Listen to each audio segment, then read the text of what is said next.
Durango ha pasado por diferentes épocas, al igual que nuestra nación.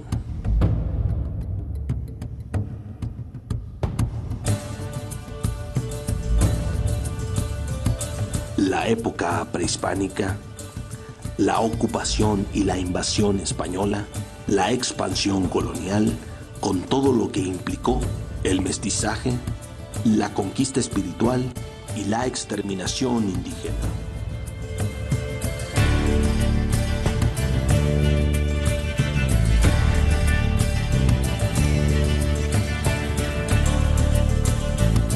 Después de 200 años de dominio español, las guerras de independencia y la consolidación de la nación en la época de la Reforma, los disturbios y las inconformidades no terminaron. Durante la presidencia de Benito Juárez, el país entró en un periodo de paz relativa. Una vez que llega Porfirio Díaz al poder, durante sus más de 30 años en la presidencia, inserta en México en el plano del desarrollo mundial. Este progreso trajo grandes beneficios a la industria, las comunicaciones y las relaciones diplomáticas extranjeras. Sin embargo, el poder económico solo se concentraba en los más allegados al presidente, los políticos y los militares, los extranjeros, los grandes y ricos hacendados, y por supuesto, el símbolo de la hegemonía de la cultura española, la Iglesia.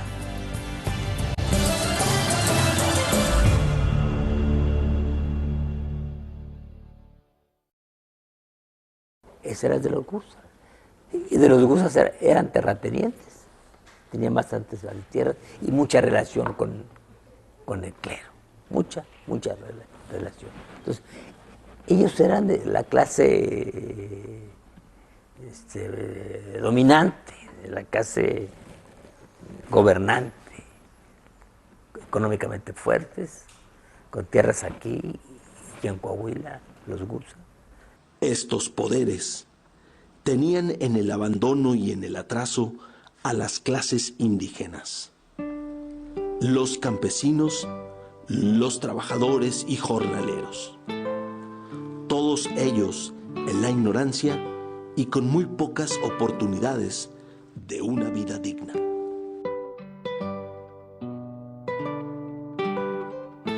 Bueno, uno de los problemas principales que se enfrentan es el crecimiento cada vez mayor de los campesinos en condiciones paupérrimas económicas y sociales de desarrollo frente a la riqueza acumulada de unos cuantos. O sea, hablamos de estas grandes mansiones que denotan la riqueza acumulada de unas cuantas familias que tenían el poder del comercio, de la minería, del transporte, de la agricultura, y que aprovechaban la fuerza en la mano de obra de las clases populares que, bueno, pues estaban cada vez más limitadas en cuanto a sus capacidades económicas. Yo en una ocasión le pregunté a mi padre que por qué se había lanzado la revolución, y él me dijo: pues yo oía que bola contra Porfirio Díaz y bola contra Porfirio Díaz. Esta contestación es de tipo festivo porque así era él, muy festivo para platicar. La verdadera razón es la que le estoy diciendo, ¿verdad? Incluso él llegó a decir que se había lanzado la revolución porque veía que muchos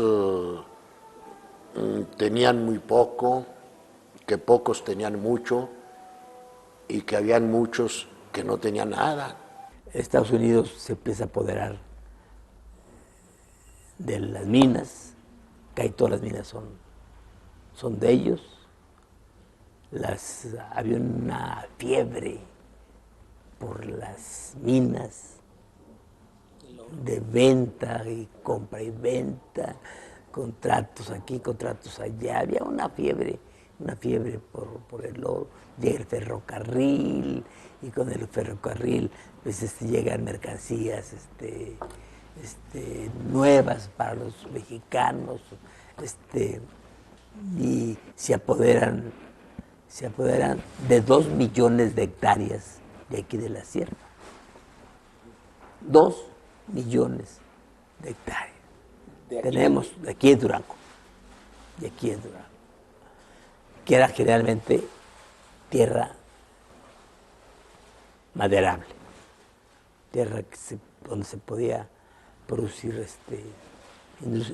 se constituyó pues la industria forestal.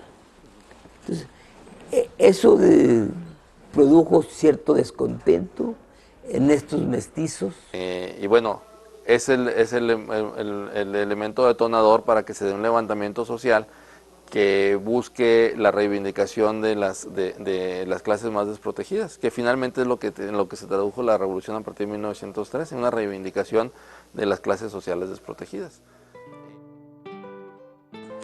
Todas estas injusticias provenían de una resistencia por parte de los poderes extranjeros por no perder su dominio. Poderes todos herencia de la época colonial.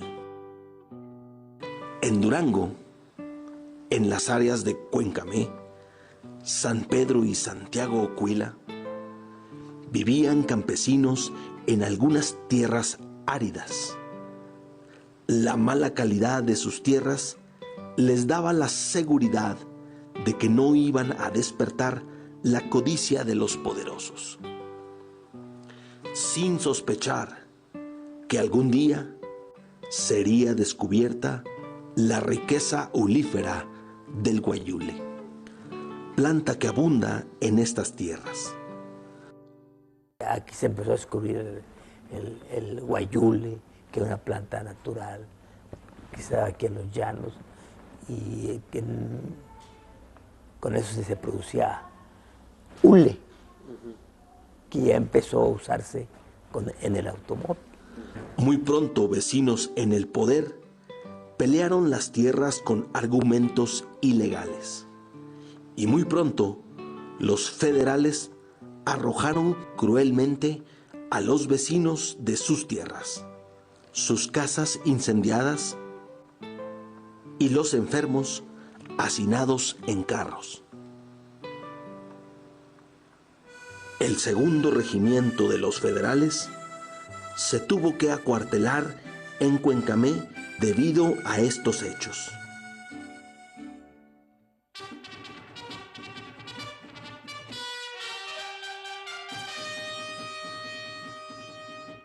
Uno de los afectados y mayormente amenazados fue Calixto Contreras.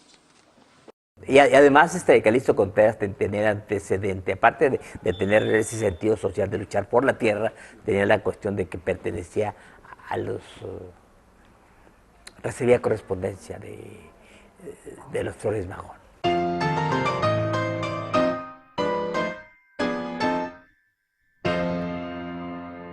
Los gobernadores en Durango eran impuestos directamente por Porfirio Díaz, quien había ignorado por completo la Constitución de 1857.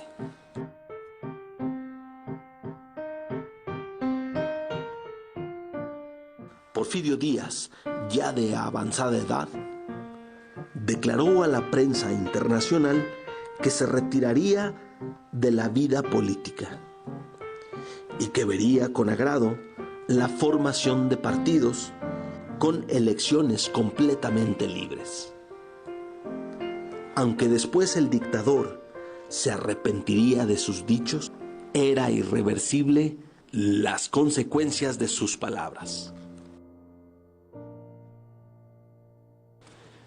En Durango, el hijo del expresidente Benito Juárez fundó el Partido Democrático Durangueño en el Teatro Victoria.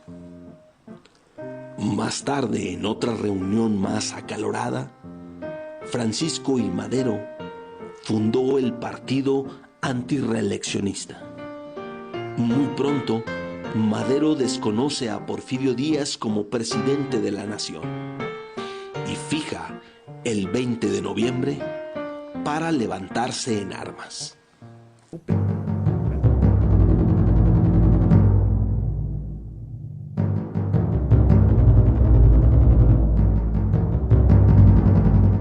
Llegada la fecha, Jesús Agustín Castro, Orestes Pereira y Gregorio García, algunos a caballo y otros a pie y mal armados, se apoderan de la comandancia de la policía y la plaza de Gómez Palacio, a la voz de ¡Viva la Revolución!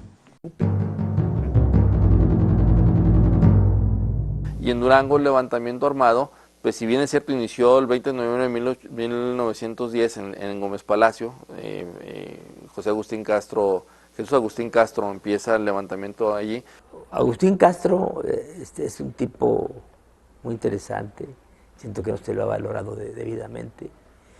Él tuvo la gran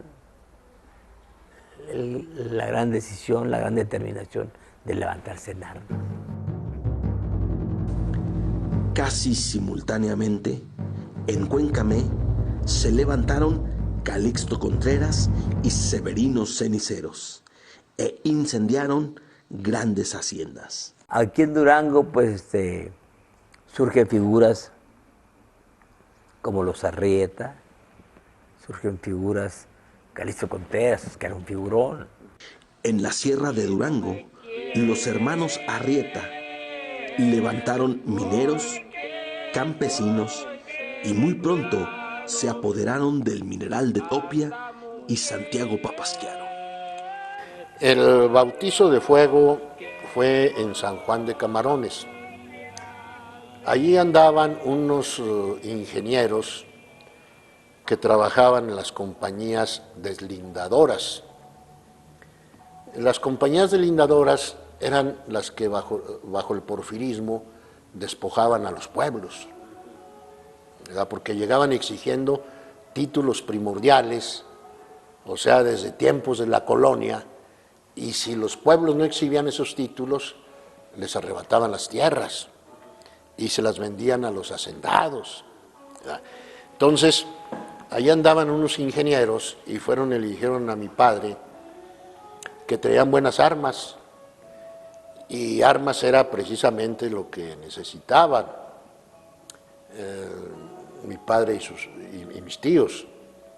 Entonces mi padre fue a hablar con los ingenieros, pensando que de buena voluntad pues le iban a entregar las armas, pero resulta que no, y se hacen los disparos. Entonces uno de los ingenieros de apellido Favela fue rodeando y le salió por la espalda a mi padre y le dispara por la espalda, pero como el combate había empezado a lo lejos, este ingeniero Favela tenía la mira del rifle alta y se le olvidó bajarla. Entonces, cuando le dispara a mi padre por la espalda, el tiro se va arriba. Y entonces, pues ya voltea a mi padre y le dispara en legítima defensa, ¿verdad? Y muere el ingeniero Favela. Y ya se hacen de las armas, ¿verdad?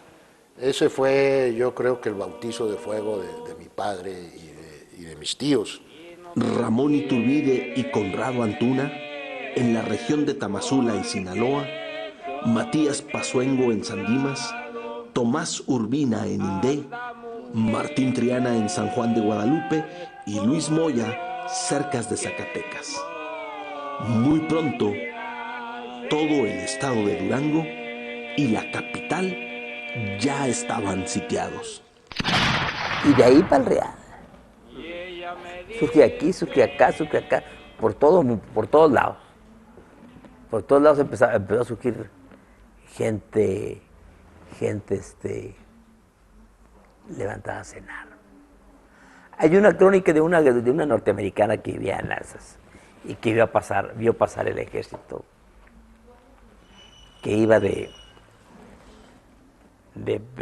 Pedriceña para Nazas. Si iban descalzos, gente descalza, gente harapos, las armas más bien parecían piezas de museo. Ese era el ejército. Pero así toman los pueblos, toman Nazas, se van a Peñón Blanco, lo toman, los fuerzas que había huyen, se vienen acá a los llanos y empiezan aquí, hay unas batallas, y ya están prácticamente por tomar Durango. Francisco Villa por todos los caminos ponía una tumba diciendo aquí está ya el valiente. Francisco Villa, víctima de las injusticias de los poderosos, vivía de bandolero desatando su furia entre los estados de Durango y Chihuahua. Muy pronto Abraham González canaliza su furia a las causas de la revolución, convirtiéndose en un personaje de gran relevancia para el movimiento principalmente en Durango y Chihuahua. Pues es indiscutiblemente que es un figurón. Esté uno de acuerdo o no esté de acuerdo con sus ideas. Es un tipo dotado por la naturaleza de ciertas cualidades que no todos tenemos. Cualidades como de cualidades de mando, de organización.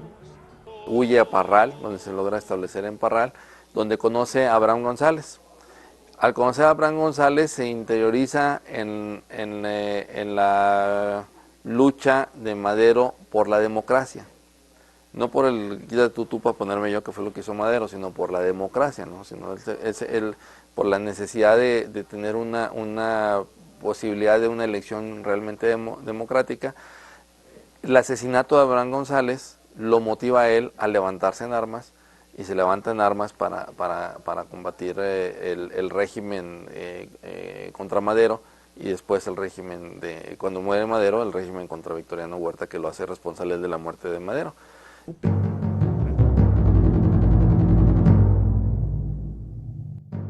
Mientras tanto, la capital de Durango era tomada por los revolucionarios de la localidad.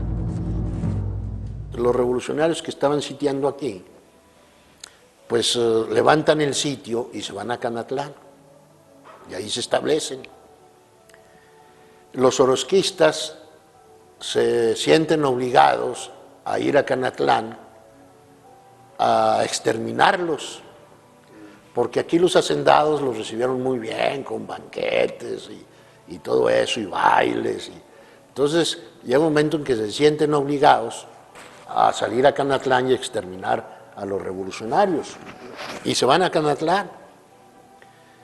Pero allí los revolucionarios los derrotan en toda la línea, Entonces con eso quedaba ya libre el camino otra vez hacia Durango. Ya estaba Durango totalmente incomunicado por telégrafo y por ferrocarril. No había manera de salir. Ya estaba a un paso de tomar. Entonces, Domingo Arrieta invita a Tomás Urbina para que colabore en el ataque a Durango y tome el mando. Tomás Urbina acepta y se vienen sobre Durango. A las 11 de la noche un cohete ilumina el cielo de Durango y se rompe el fuego por los 4 puntos cardinales de la ciudad. Por este lado, otro por acá, otro por acá y otro por acá. El que estaba por acá me parece que estaba Calixto Contreras, por acá estaba Arrieta y por acá estaban otros, ¿no? Urbina. El Cerro Los Remedios era la principal defensa que tenían los federales. Entonces toman el Cerro Los Remedios y empiezan a tocar las campanas para avisarles a los demás que el Cerro Los Remedios ya estaba tomado. Los federales huertistas, cuando ven que ya cayó su principal defensa, ellos tenían un cañón en la plazuela Bacortiz y empiezan a disparar desde la plazuela Bacortiz al Cerro Los Remedios y tumban la cúpula de la iglesia. La iglesia duró muchos años sin torre, hasta que fue repuesta. Entonces, cuando los federales ya ven que cayó el Cerro Los Remedios, empiezan a abandonar Durango y lo hacen por el rumbo del Panteón. Allí por el rumbo del Panteón estaba el general revolucionario Orestes Pereira. Por ahí se fueron los federales, por ahí escaparon, por el Panteón. Entonces toman Durango y entran a Durango. Y resulta que se da un fuerte saqueo. Que significó la destrucción de una buena parte de sus edificios comerciales que se encontraban sobre la calle 5 de Febrero principalmente. 20 y tantos edificios son incendiados en esta toma. El saqueo y el incendio lo hizo la gente pobre de Durango, que también ya estaban hartos de la dictadura y que también sentían sobre sus espaldas la explotación y en su estómago el hambre. Entonces, el saqueo y el incendio lo hizo la gente pobre de Durango. Incluso alguna de esa gente pobre, en el primer intento de toma de Durango, había estado apoyando en algo a los revolucionarios, también disparando desde las huertas en contra de los huertistas. Gente de aquí también les disparaba de las casas. También los atacaban. Pero estuvo muy violenta.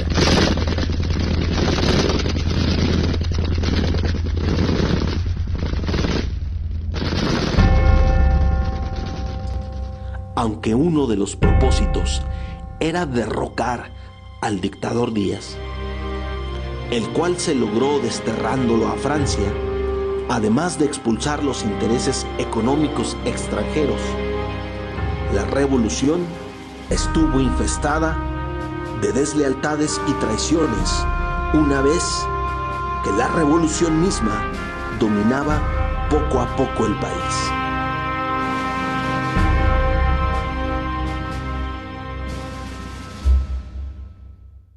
Una vez en el poder, Madero y Pino Suárez son asesinados por Victoriano Huerta. Este, a su vez, es depuesto por Carranza, acusado de velar por los intereses norteamericanos. Francisco Villa discrepa con Carranza y ataca Columbus, creando el conflicto internacional más amenazante para México. Al ingresar el ejército norteamericano a nuestro país, con el fin de capturar a Francisco Villa. Hoy nuestro México, febrero 23, los mandó Wilson, 6,000 americanos, 3,000 caballos, 200 aeroplanos, buscando a Villa por todo el país. Y comenzaron a salir expediciones, los aeroplanos comenzaron a volar por distintas y varias direcciones, buscando a Villa, queriéndolo tronar.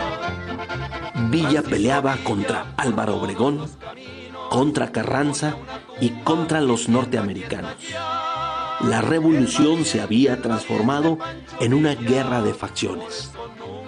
Todos los antiguos revolucionarios, además de Felipe Ángeles, permanecen con Villa, algunos otros con Carranza y Obregón. ¿Qué pensarían ay los americanos que nuestro suelo pretenden conquistar? Si ellos tienen muchísimos cañones, los mexicanos tienen lo principal. Los de a caballo no se podían sentar y los de a pie no podían caminar. Pancho Villa les pasa en aeroplano y desde arriba les dice goodbye. Muy pronto Zapata es asesinado. Calixto Contreras, hasta Tomás Urbina, fue aniquilado por el mismo Villa. Y después, Villa es ejecutado en Hidalgo del Parral por un diputado local de Durango, Jesús Salas Barraza. Que vivan sus dorados y que viva la revolución.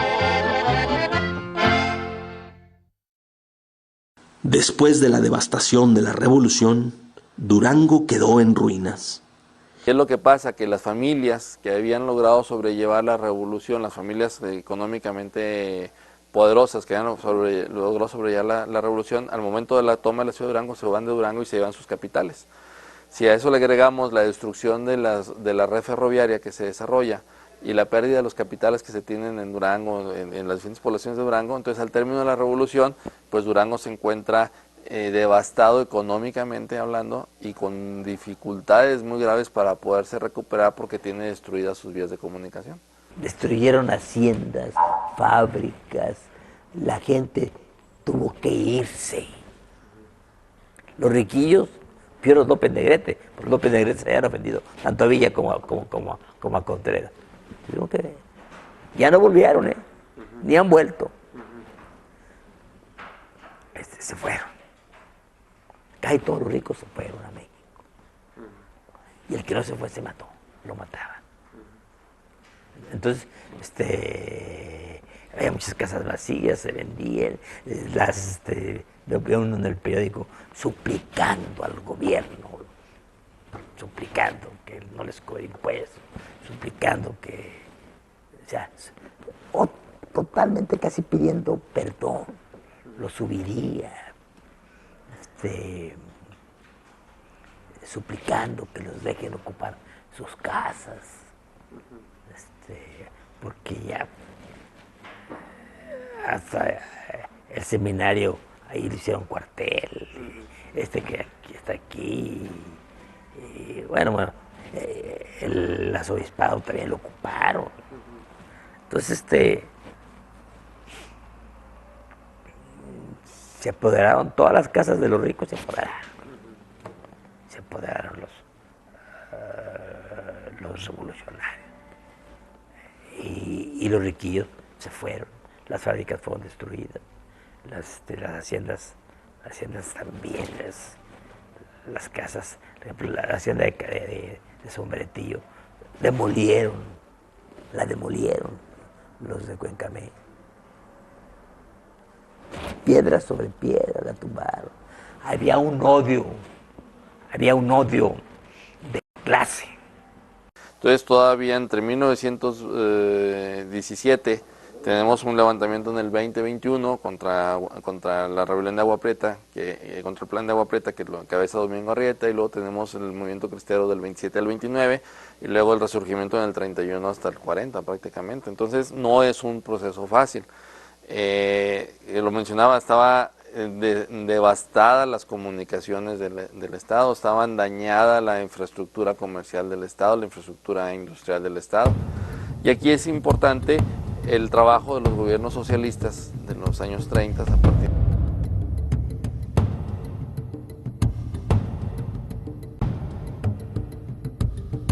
Siendo presidente Lázaro Cárdenas, entró en vigor el artículo 3. La educación que imparta el Estado será socialista. Además de excluir toda doctrina religiosa, combatirá el fanatismo y los prejuicios, para lo cual la escuela organizará sus enseñanzas y actividades en forma que permita crear en la juventud un concepto racional y exacto del universo y de la vida social. Alberto Terrones Benítez es a quien le toca aplicar estas leyes y pacificar a nuestro Estado. La aplicación de estas leyes provocaron el disgusto de los grupos poderosos de Durango. Sin embargo, tuvieron que acatarlas durante el periodo de Lázaro Cárdenas.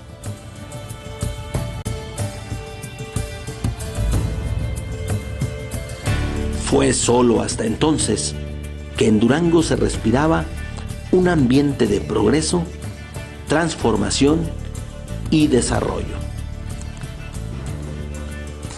Muy pronto se crearían nuevas carreteras, importantes presas, se consolidarían universidades e importantes escuelas.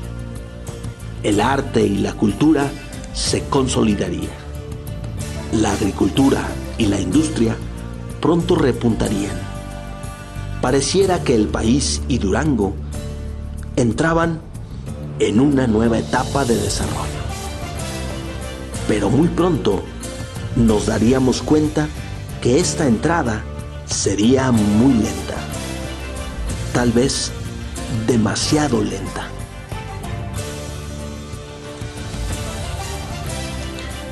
Aún así, la esperanza florecía en el interior de las nuevas generaciones. Nuestros padres y abuelos vivían y nacían en esta época.